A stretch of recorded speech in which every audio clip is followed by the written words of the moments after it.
आईनं मला लहानाचं मोठं करायला खूप कष्ट घेतलेत. शेतामध्ये काम करायचं. रात्र आहे का दिवस आहे हे बघायचं नाही, फक्त काम करायचं. माझे सगळे हट्ट पूर्ण केले तिनं. मला काय हवं आहे काय नाही सगळं दिलं तिनं. लग्न केलं.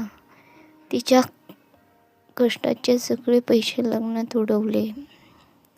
लग्नात खर्च केले. जेव्हा मी लहान होते ना, तेव्हा असं वाटायचं की मी मोठी झाले ना तर मी माझ्या आईसाठी काहीतरी करेन. तिनं आता मला राणीसारखं ठेवलं.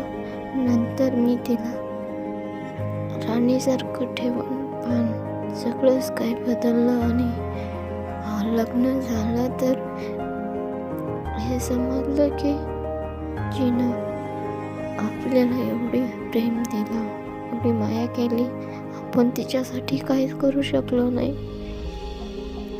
कारण की हाऊसवाईफ असल्यामुळे आपल्याला काही तिच्यासाठी मला काही करताच आलं नाही. कारण की घरात काम केल्याने पैसे येत नाहीत आणि आईच्या हट्ट माया कोणी पूर्ण होत